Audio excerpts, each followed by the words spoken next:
When they were babies at night and when they needed walking and soothing, that was my time. So my wife would have done her day part, and then I would have taken over at night walk. And whenever they're awake, I have to go and walk them. So I know there are fathers that think that some other responsibility. It's not. It has to be a team effort. My oldest daughter is Kyra Jade Alyssa Channer. So when you joined Jamaica Broilers, how old was she? She would have been 9. How old is she now? She's 15, going to be sweet 16 in November. At some point during your tenure, 4 out of the 11 years that you've been at Jamaica Broilers, you were chairman of NHD. Correct. How do you find time to be a daddy?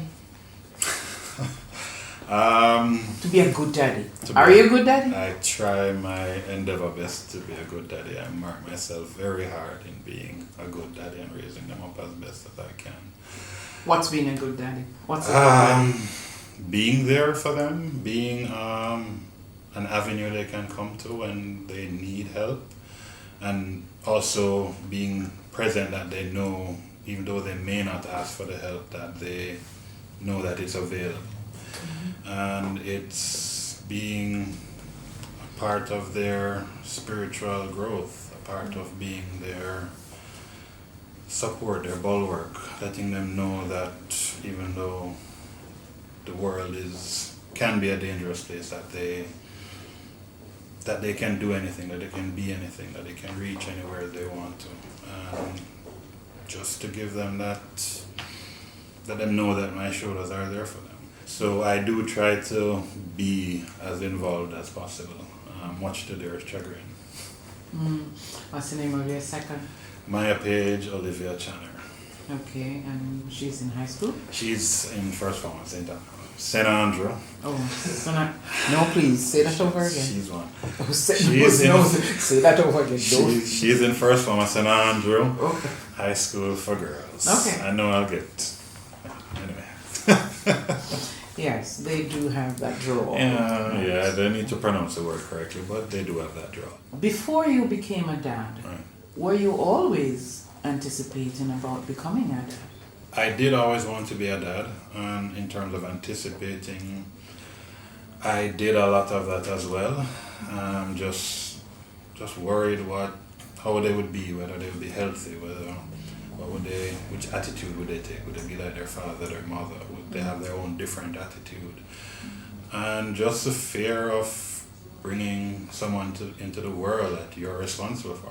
I'm still responsible for them, even though they think otherwise. But just that it was a real fear, but a real want to just, have someone that you carry around when they're a baby, and that you teach to walk, that you guide through life and carry to school, and it was something that I longed for. Do you think it is important that prospective fathers contemplate these things before they actually go and procreate? Yes, I know that even when Kyra was born, I wanted to my mother and my wife were a bit annoyed.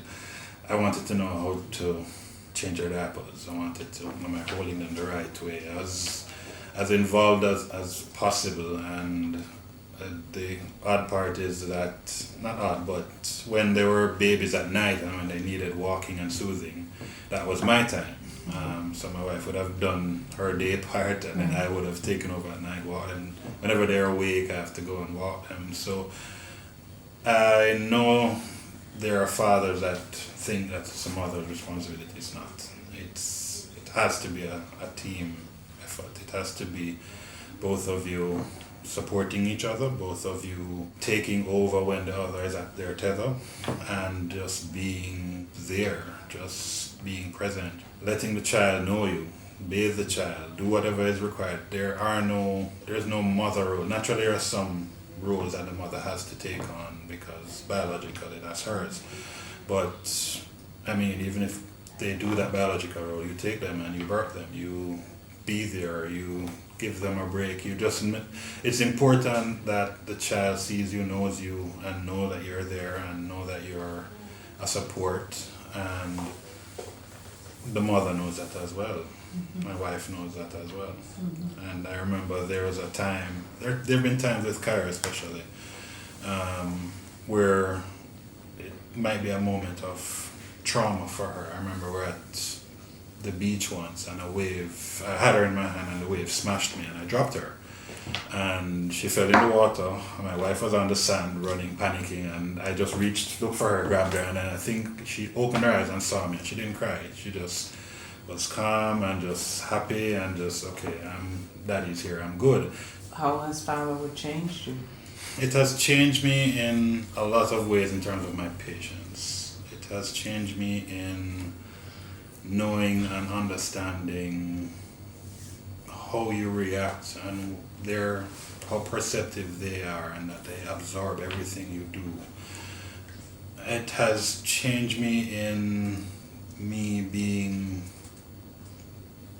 someone who lives my life not just for me but for them, and in a way that they can sense that support, that they can feel the love that I have for them, that they can look at me and know that, no matter what, no matter how upsetting something can be, they can confide in me, they can tell me.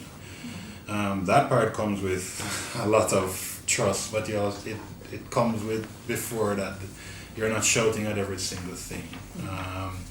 It taught me in terms of assessing how my father fathered me, and other fathers that I watch and see and how they father, and just trying to keep that semblance. I don't believe in spanking, which actually was something that came over the years because I think Kyra got some spanks, but then over time I started to think, how will I know when I'm too upset? How will I know when am I spanking hard, too soft?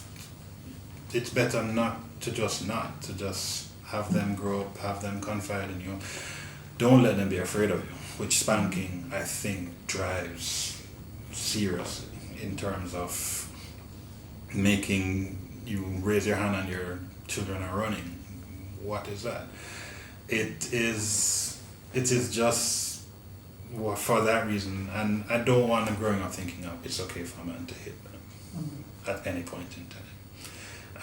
And even though you might say it's parenting, it's spoiled, spare the rod, spoil the child, all of that, I hear that. But I think it's better when you dialogue and you let your child know that it's okay to you can be you can be yourself around me.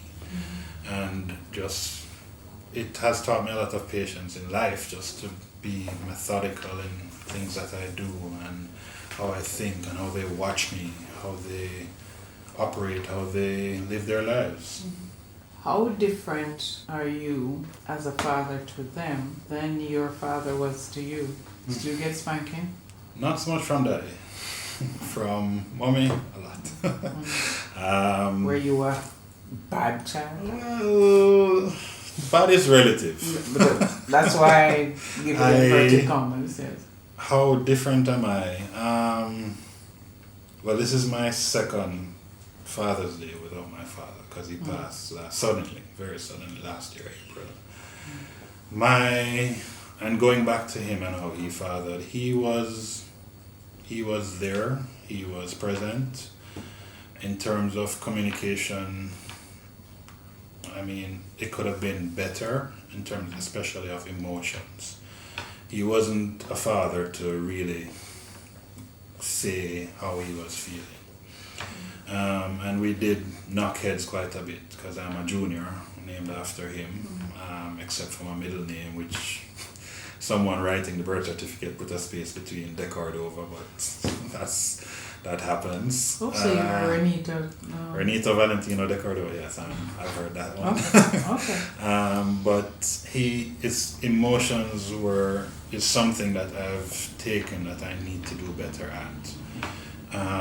And apologizing as well. As a father, as a parent, I think you need to apologize when you need to apologize. If there are things and times where I get something wrong with my children, and I will berate them or scold them or punish them, and then I realize that they were right or they told the truth. And then I have to, a lot of times growing up fathers, they just, that's just gone, that's done. I'm not apologizing to you, you're a child. I don't hesitate to tell my daughter, I'm sorry, I was wrong.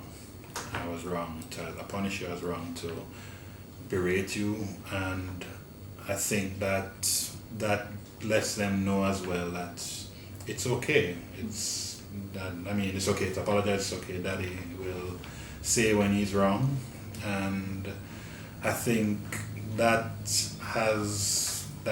patience and just constantly assessing how I am as a father has led me to think how I phrase questions to them, how I broach topics. I mean, as girls, they're not coming to me with the various things that's happened.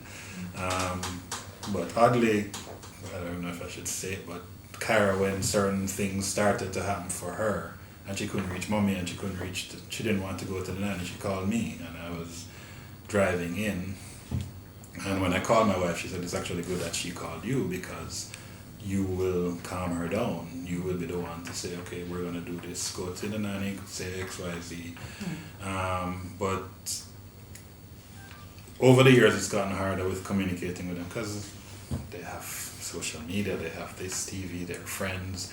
They're not keen on coming to daddy with everything. But I think over time, it's just to spend the time, spend family dinners, talk with them, laugh with them. I don't underestimate how much time I spent at NHT, at work. I drive them to school some mornings. I drive Maya every morning, drive Kara some morning. I don't discount that small window of time that I spend driving them to school. I talk with them, I check with them, I make them laugh, relax them. And then when I come home, but a lot of the parenting is in the hands of the school now that they're back face to face. I have to factor in my time spent on the weekends. I have to factor in my time spent in the morning in order to drive in family dinners, go home, check on them. So despite the very busy schedule, I have to find that balance where their time is there and they know it. Mm-hmm. What do you do to spoil them when they do something good or when you feel guilty about not believing them at first, something that they said? How do you make up? Well, they have their own ways of asking for things. It's whether it's Starbucks, whether it's ice cream. And ice cream is fine for me. I get to get a jumbo malt, which is perfectly okay. But when they know, and do they rub it in? Oh yeah. Okay. They'll say, Daddy, remember XYZ, you need to make amends, and they'll forget that the day before they did something wrong. But for now, you are in the doghouse. Yeah. So we either need some to go for some shopping, the key thing is when we go to the supermarket, there are things they want that they hardly ever get. Oh, okay. So they will take it up and then give it a look like, remember, this goes in the cart. And so they have their ways of pulling it and manipulating and twisting me around their fingers when they need to. Even though I say they don't. I do tell them and I do want them to know that whatever they want to do, whatever they want to be, there's no such thing as a man's job, there's no such thing as a woman's job. The world is yours, go for it, pray about it, get what you need to do, you have our support, but I do worry how, especially as a father of young girls, how they're perceived. Persons try to put women, girls into a box at times, and it's not something I agree with or want for them, but it's those are my main concerns, the violence and just the misogyny and the telling them how they should be and what they should do, and just in a word, that people mark harder for women and girls. It's just a fact, and it's unfortunate and it's unfair, but just for them knowing how it is and how the world is, and that people do mark harder. Have they discussed with you what they would like to be, or the many things? Yes. It has varied. I know Maya started leaving prep school wanting to be a missionary, which her grandmother loved. Okay. But now she's on a journalist path. No, seriously, a journalist part. I know you had nothing to do with that. Kyra is on she's on a loyal kind of trail right now.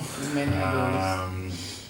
She has flirted with pilot. She's flirted with various other doctors. Yeah, well, she can be pilot and lawyer. So It may change again. It may change again. The world is hers. What are some of the things that you guys do together as a family for fun outside of the house? Outside of the house, we try to drive and go to different parishes, see various sites together. I know the other day we went to Lover's Leap, which was a site for them, having never been there. And I told them I've walked down Lover's Leap 3 times when I was at camp, when I was a teenager that side. And so we like to go on those kind of family excursions. Family dinners are pretty fun. We try to make them pretty fun and relaxed, and we talk and laugh and rib each other about various things, whether or not it's a boy that likes Kyra or whatever the case may be. We try and keep it fun. We try to take trips as much as possible together, and I guess like amusement parks and those kinds of things. But generally it's just going for the drives. Kyra plays football, so when she had her season, we would go on those trips and watch her play. Maya is now swimming, so we'll see where that leads. But we try and do as much, especially in Jamaica, just go to different places, because Jamaica is a wide open place that a lot of people don't know. Even Jamaicans don't know a lot about how beautiful and very many hidden spots there are. How different it is to grow up in Manchester as a child and now to be raising your own children in the city? It's very different because of, I think the time is different as well. So when I was growing up in the country in Mandeville, I think it would be different if I was growing up in the country in Mandeville now. It's a lot busier, it's a lot more hectic, a lot more buildings, a lot more everything. Back then it was a lot more country life. Cool breeze. Very cool breeze. You go out, your mother don't know where you are, and she's okay. Yes, because she didn't have to worry a lot. No, she didn't have to worry. Yes. Now my daughters leave where we live, and without supervision, I'm in a panic. So it's very different in how relaxed and calm it was, especially from a country life. But you get to explore, you get to meet people, you see your neighbors, you talk to them, you walk up and down the street. Here it's a lot more boxed in. It's not ideal. As much as possible, I try to take them to the country. They spend time with their grandmother, and I'll show them around my neighborhood. I'll show them where I fell off a bicycle face first. In the country? In the country, on the road. I'll show them the road where I dropped. Yes. And just those experiences, it gives you a lot more in terms of empathy and just having an understanding and being able to be cordial with different people. Here it's too boxed in, and a lot of parents do also protect their children and keep them boxed in, unfortunately. But I think it's a lot. It's night and day in terms of just raising children.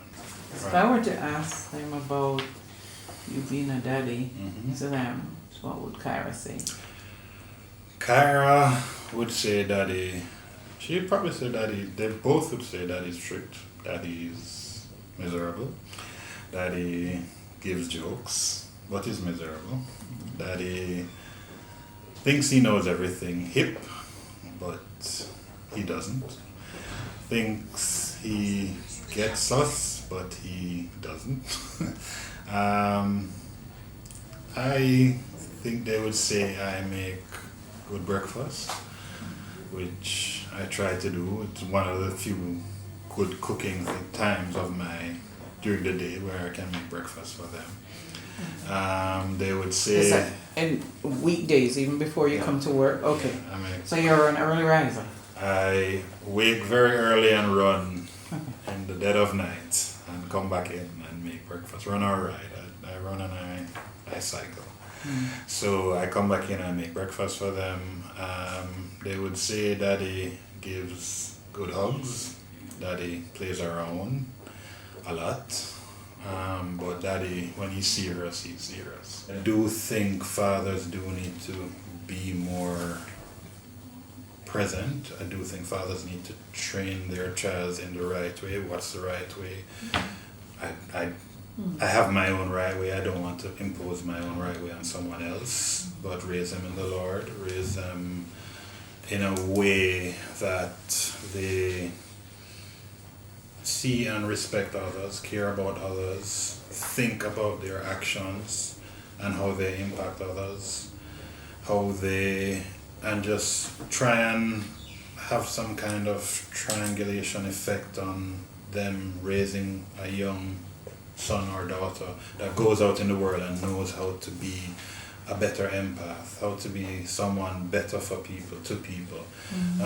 Acts of kindness, just not shouting at everything and just being kind, and raising their children in that way. I do think there is a place for fathers to be better role models, better persons that give that guidance that the children of our world need to hopefully pass it on to future children of the world, and just to make the world a better place. Are you worried about your daughters finding suitable husbands on the men's stock, so to speak? It is something I worry about to an extent, but I also try and take it from the angle that I try to raise them to have sense, for want of a better term, to find exactly what they're looking for in a husband, to assess that person based on how I would have raised them, what they would have wanted what they want in a husband, and that person is driven and has some God-fearing principles within them. That I'll take it from the angle that I'll try and make sure my daughters, I can go out there and say I want to mentor more young men to hopefully improve that pool, but that's a small pool, and they may jump into another pool to find a husband. So it's can I play my part in that way? Yes, but I think more of hopefully something, some way, somehow there's an upliftment of society, because there are young men who do great things, but the body is highlighted, and you do worry about what are parents out there telling their children, what are fathers teaching their sons, teaching their daughters, and that's the future generation, and you do have some concern that what they're being taught and not being taught, and how much time is being spent with children by parents, what's guiding them, what's driving them. Is it TV?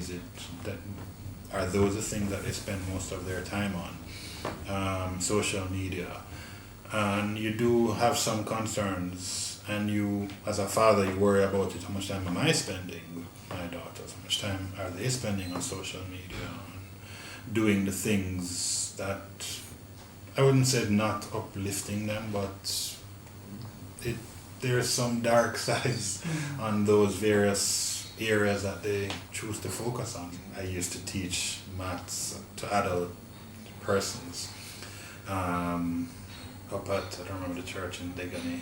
St. Margaret's? Yes, I think that's it, where they have I did some adult education where I taught maths to adults, and I was mentoring men much older than me and teaching them maths, but also talking to them about life and just trying to find ways. But again, that's something that time kind of took away from me, and then even them as students, they started to disappear and dwindle down, and you had to call them and say, where are you? Because I was leaving from work to come to you, but I tried to mentor them in that way, and they're going through a lot. There are a lot of people in this world, men especially as well, who are going through a lot, and just they hide their emotions. They're taught to hide their emotions. They're taught to be, you keep it in, you don't cry, you don't say anything, you just buckling. It's not a good way to go. It's better, in my opinion, if you just let it out, find someone to talk to. Be open, be vulnerable. with respect to the men who are fathers here at Jamaica Broilers, well, across the geography of where you operate in your own role, is there that kind of, I don't know what you call it, that like room for that kind of male mentorship within the group per se? The room is there. We do have that culture that's open to persons who come and seek that support. It's not, it is still, and as I said, men are raised not to show emotion, not to show support, but we do have various facilities available for persons if they want to come. Persons might have an open door policy, don't be fooled by the blinds. But persons can come at any time to me, to the president, Mr. Christopher Levy, Mr. Ian Passard.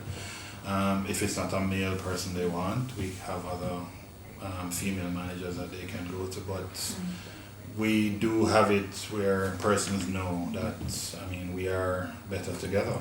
It is my personal view that we do not celebrate fathers, irrespective of what we do per year, that we do not celebrate good fathers as we should. What are some of the things some of the other things that you would like to see us do? And when I say us as a country, the whole economics of Father's Day, do more to celebrate fathers. Well, a key indicator is when you try and buy a Father's Day card when you try and buy a Mother's Day card on the day before Mother's Day, wish you luck. You try to buy a Father's Day card the day before Father's Day, you have a wide variety of cards that are available, because it's not sold out. It's not sold out. It's Mother's Day gets sold out. Mother's Day you go to restaurant. All the restaurants are booked. Father's Day it doesn't happen as much. And I think we have to attribute that to just how involved fathers are relative to mothers.